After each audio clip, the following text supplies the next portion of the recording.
তুমি ভুলে গেছো সেই দিনগুলোর কথা? কোথায় ছিলে তুমি? কি তোমার পরিচয়? তুমি আমার বাবার পরিচয়ে বেঁচে আছো।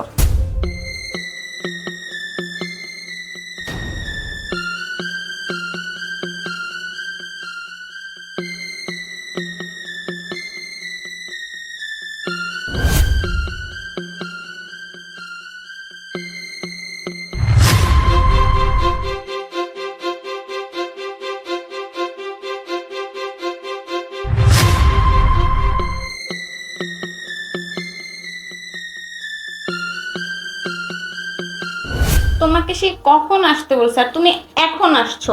আমি বুঝি না, তোমাকে যখন আসতে হলে তুমি একটা বাহানা করো। আরে আমার ছোট ভাইটা বাসায় আসছে, আমার মায়ের পেটের আপন ছোট ভাই, ও একটু অসুস্থ, তাই একটু থাকি ওর সেবা যত্ন করলাম। আসছি তো অবশেষে, তাই না? ও, সেটা আগে বলবা না? তুমি তো জানো আমি তোমাকে কতটা বিশ্বাস করি, তোমার তো সন্দেহ করতে না আমারও ভালো লাগে না। তুমি কি কিছু মনে করছো? কি মনে করবো? তুমি তো আর মোটেও বিশ্বাস করো না। এইভাবে বলো না, আমি তোমাকে আমার নিজের থেকে অনেক বেশি বিশ্বাস করি। সত্যি? হ্যাঁ। So beautiful, so elegant, just looking like a wow, wow, wow. তুমি এখানে? ও, আমি আসলে বুঝি খুব বেশি ডিস্টার্ব হয়ে গেছে।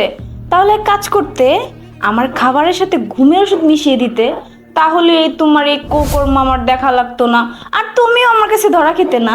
আরে কি আবল তাবল কথা বলতেছো? তোমাকে ঘুমের ওষুধ খাইয়ে কেন আসবো? ও তো জাস্ট আমার ফ্রেন্ড, আর আমরা এমন তো কোনো কিছু করতেছিলাম না, আমরা শুধু বসে একটু গল্প করতেছিলাম। কি? আমি তোমার জাস্ট ফ্রেন্ড? আর এই মহিলাটাকে আমি তো কিছুই বুঝতেছি না। আপনি বুঝবেনও না, কেন জানেন? কারণ আপনাকেও আমার মতো ঠকানো হচ্ছিল। জানি এখানে আপনার ভুল নাই, আপনি জানলে হয়তো বা এটা করতেন না, এগুলাই তো বলবেন। কোনো দরকার নেই, কারণ আমি প্রতারিত হয়েছি আমি আমার স্বামীর কাছে, আপনার কাছে না। সো আপনার প্রতি কোনো অভিযোগ নাই। কি? তুমি বিবাহিত? আর তুমি আমাকে বলছো তুমি একসাথে বিয়ে করবা? আরে থামো না, তোমাকে পরে বোঝাচ্ছি। হেই, তুমি ভুলে গেছো সেই দিনগুলোর কথা? কোথায় ছিলে তুমি? কি তোমার পরিচয়? তুমি আমার বাবার পরিচয়ে বেঁচে আছো, তুমি আমার বাবার পরিচয়ে সমাজে চলছো। কারণ আমি তোমাকে রাস্তা থেকে কুড়িয়ে এনে আমার বাবার কোম্পানিতে চাকরি দিয়েছিলাম।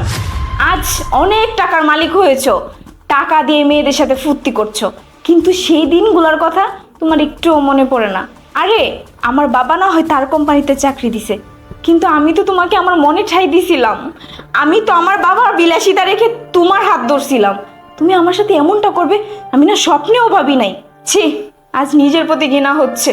তোমাকে আমি অন্ধের মতো বিশ্বাস করেছিলাম। বাবাকে কত বড় মুখ করে বলেছি, বাবা দেখো ও একদিন অনেক বড় হবে, আমাকে সুখী করবে। তুমি এমন সুখ দিলা, এই সুখ আল্লাহ কোনো নারীকে না দিক। আপনি চিন্তা করবেন না, আপনার প্রিয় মানুষকে আপনার কাছে রেখে যাচ্ছি নষ্টামি করার জন্য। আমার কাছে কোনো নষ্ট মানুষ বা বেইমানের ঠাঁই হয় না। আচ্ছা বাদ দাও না, চল আমরা বাসায় যাই, পরে গিয়ে তোমাকে বুঝিয়ে বলবো। তুই কি করে ভাবলি এত কিছু হওয়ার পরও আমি তোর সাথে নর্মালি বাসায় ফিরবো? আরে বোঝার চেষ্টা করো না। আমি বুঝবো না, তোর বোঝার দরকার। তুই কি করেছিস এটা একবার ফিল কর। তুই আমার বাসায় ফিরবি না, বাসায় আমি ফিরবো, তুই এখানেই মরবি। কারণ ওই বাসাটা তোর না, ওইটা আমার বাবার দেওয়া বাসা। অতএব ওই বাসা আমার, আমি ফিরবো। তোকে আর আমি দেখতেও চাই না, আর আমার লাইফেও তোকে দেখতে চাই না। শুধু বাসাই না, আমার লাইফেও তোকে দেখতে চাই না। এই যে সুন্দরী রবণী, কি সুন্দর বাসে বসে আছো নতুন জামের মতো। শুভকামনা তোমাদের জন্য। থাক তুই এখানে, এখানে থেকে মর।